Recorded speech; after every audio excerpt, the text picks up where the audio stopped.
Bienvenidos nuevamente a este espacio. Mi nombre es Cesarela Talavera. Soy investigador del OE y continuando con las líneas de investigación del observatorio, en cuanto al crecimiento económico, tenemos a un experto para desarrollar uno de los temas el día de hoy. Hemos traído al experto, al profesor Erwin Arone, que es economista del Consejo Nacional de Inversiones y él también es experto en materia de analista financiero bancario. Bienvenido, licenciado. Gracias, Cesarela, por la oportunidad para compartir con ustedes.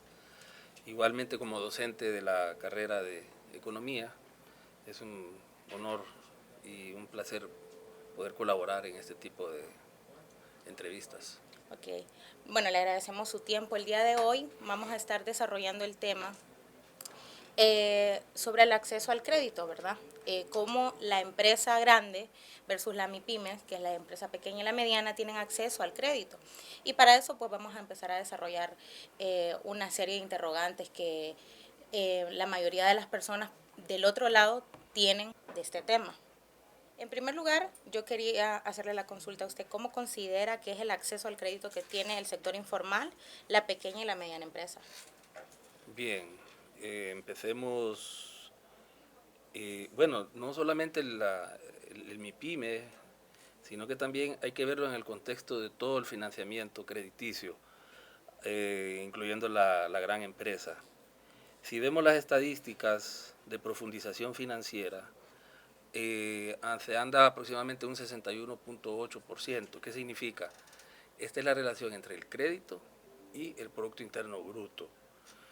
El problema se presenta en que los nichos de mercado, los sectores a los que se dirige el crédito, excluye a sectores como los microempresarios, los medianos empresarios o las medianas empresas, que son las que aglutinan y generan el 70% aproximadamente del empleo. Entonces, si lo vemos desde la perspectiva del crédito bancario comercial, encontramos que aproximadamente casi un 60% se destina a propiedad raíz, comercio y consumo. Y las actividades claves, como son, o sectores productivos claves en la economía para promover el crecimiento y generación de empleo, como es agricultura, apenas se destina el 5.8%. Y tomando en cuenta que la rama de agricultura, silvicultura, caza y pesca representa el 11.7% del PIB y aglutina el 31.8% de la población económicamente activa, entonces resulta insólito que se destine tan poco recurso crediticio para una actividad que aglutina más de 1 millón de personas que se encuentran subempleadas. Entonces, desde esa perspectiva, si lo vemos desde arriba, por ser la banca comercial que se concentra en medianos y grandes, vemos pues que de por sí ya existe una distorsión, una desintermediación prácticamente hacia sectores que no generan empleo masivo. La situación se empeora cuando hablamos del crédito a la MIPYME y a los pequeños y los medianos. Entonces podemos tener como conclusión que al final no es proporcional el acceso a al crédito en cuanto a las grandes empresas y las empresas pequeñas. Eh, con base a su experiencia, ¿cómo considera usted que puede ser una forma o un acceso viable para poder eliminar esta simbiosis que existe entre el crédito a los grandes empresarios y para que eso pueda desagregarse para las personas que están siendo afectadas? Es que hay una dicotomía, pareciese que hubiese una macroeconomía de arriba y una macroeconomía de abajo. Y en realidad, si tomamos en cuenta el número de grandes contribuyentes, encontramos que anda aproximadamente un poquito arriba de 600 y son los que tributan el 70% de los ingresos tributarios. ¿Y qué pasa? Son 17 bancos. Los bancos hay que dividirlos en medianos, en grandes y pequeños. Y son 6 grandes. Entonces cada banco tiene su nicho de mercado y cada banco está asociado a un grupo económico. Entonces, ¿cuál es el problema? El problema que se presenta es que tenemos una banca tradicional que trabaja con ciertos sectores y lo ha hecho por décadas. Y esa simbiosis, esa interacción entre esa banca comercial tradicional con esas empresas que ya han crecido, porque se han abierto mercados, porque han habido oportunidades con los tratados comerciales, porque han invertido en bienes de capital, etcétera, han logrado financiamiento de la banca. Y ambos resultan con altos niveles de rentabilidad, tanto la banca como estas empresas. Y sumado a esto tenemos el problema de las normativas regulatorias en función del otorgamiento de crédito, que impone una serie de requisitos que limitan que los pequeños, los de abajo, no puedan accesar a esos créditos.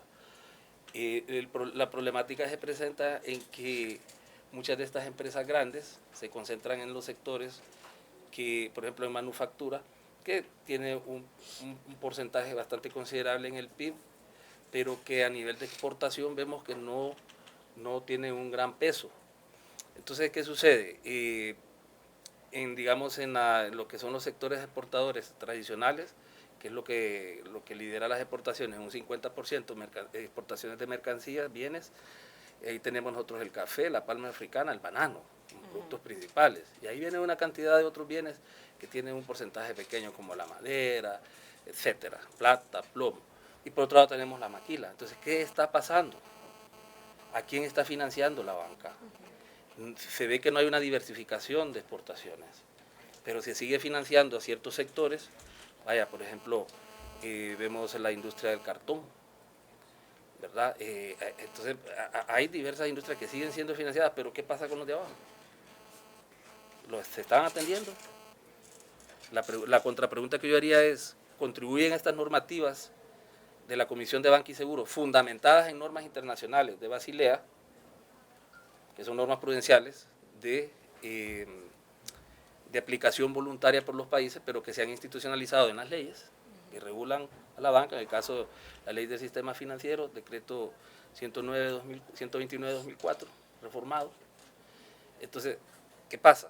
Tendríamos que darle un poco más de pensamiento. Entonces, ¿usted considera que de esta forma, hablando en cuanto a la política, ¿verdad?, habría cierto incumplimiento por el lado de la política, o simplemente son estos sectores, la banca que simplemente hace como de la vista gorda? La banca no quiere asumir riesgos en sectores que son vulnerables al tema climático.